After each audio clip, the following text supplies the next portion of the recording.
David, welcome back behind the velvet rope. Let's just get right into it today. I am checking the microphone. I really need to come on here prepared, but welcome. We're welcoming the one and only Just David.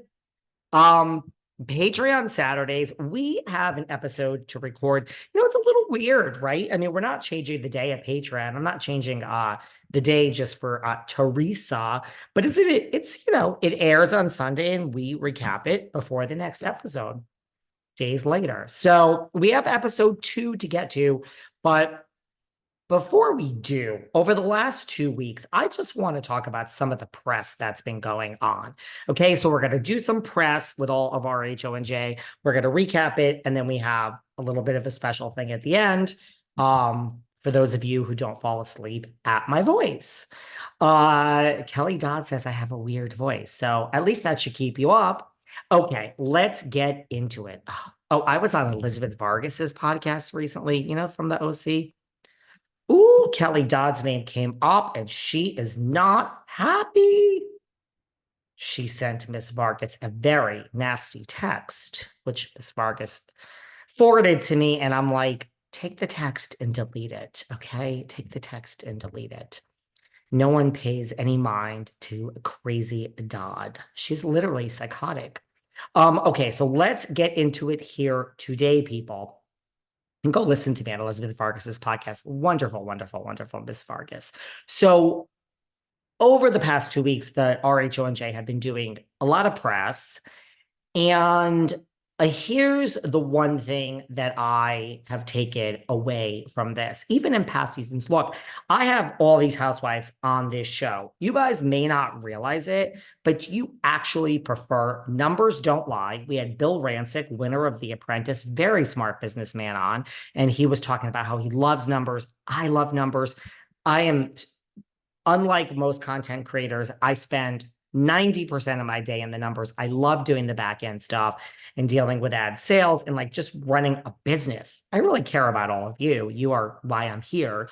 Unlike other content creators, I realize it's not all about the housewife, but my point is the numbers don't lie. And so I don't know if you guys realize this, but you all as a collective audience prefer ex-housewives interviews more than current housewives. Now, why is that? I'm going to tell you why right now.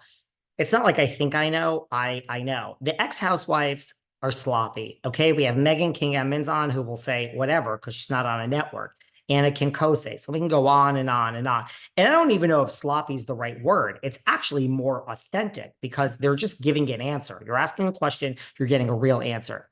Then we have people on it. We don't need to call out any names that are currently on a show. If you look at all the people we've had on in the past year that are currently on a Bravo Housewives show, they are guarded. They know how it works. They know whatever you're asking, they can already see the headline, and they're tied to a network. So they're very careful about what they say. And the numbers don't lie. My ex-housewife interviews really outrank any current housewife. Of course, I'll have all the current housewives on, but that's how it works just in general. So past years, the New Jersey housewives, I really feel they played the game also. Teresa, Melissa, Margaret, I really feel they were dirty, short, and all this was going on social media now where, it's coming out allegedly Teresa pays, like a podcast that's trying to put out a narrative and all this other stuff and her and the lawyer and all this other stuff. And they're pulling puppet strings behind the scenes, allegedly.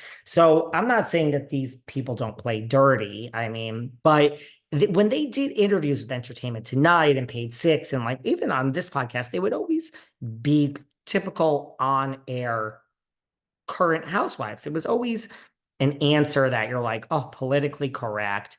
You're not giving me anything. And that's how the media game works. Not this season. I don't know what has changed, but I listened to all sorts of interviews with Teresa and Melissa and Jackie and Margaret over the past 2 weeks. And I'm going to summarize it all here for you before we get to the episode, just so you guys don't have to track down 98 different interviews. Okay. My takeaway is like the gloves are off even in the interview. And so, like, if you have to, like, Teresa was on the talk and she was talking to Uncle Billy Bush, who was on our podcast. He referred to himself as Uncle Billy Bush.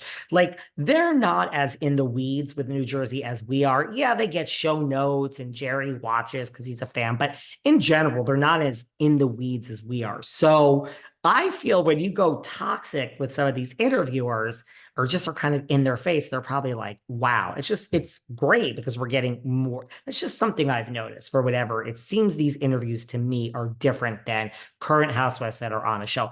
Jennifer hasn't been doing interviews. Now, there is this rumor out there that after Melissa's old nose exposed DMs from Jennifer, that Jennifer was, leaking screeners and all this other stuff, that the rumor is that she was banned from doing interviews basically for this season of RHONJ.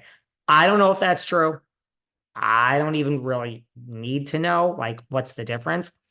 There was also this rumor going around that Teresa was banned, and then we had Teresa here in LA, where she did a huge all-out media tour. I think she stayed at the Mayborn in Beverly Hills based on the picture of her in her hotel in that green dress.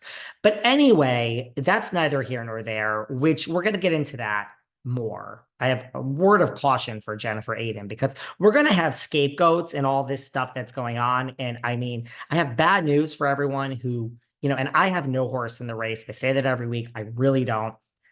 I'm not so fond of any of these people that are currently on the show. Let me take that back. Jackie, my one-on-one experience with Jackie is wonderful. I actually had an okay experience with the Aydin, and I really don't know Cabral or Fuda. Fessler, through my team, we've had correspondences, and I really liked her. So that's that. All the others I have major issues with in my own way. But that's what I've noticed, that it wasn't really civil in all these interviews. Now, I actually have notes here. That's how much I took all these interviews so you guys don't have to do this. So is Jennifer banned? Well, she didn't do any interviews, and she's going to be a scapegoat in all of this, which we'll get into. Got some words of advice for her. So what do I want to say? I guess the one interview in particular that Teresa did with Entertainment Tonight, it was a really long interview. And what is shocking me is all this stuff. Look, I mean, this blogger stuff, allegedly Teresa with the bloggers, and all of that's been going on for years. But in the facts, as I like to call it, the underbelly of the internet,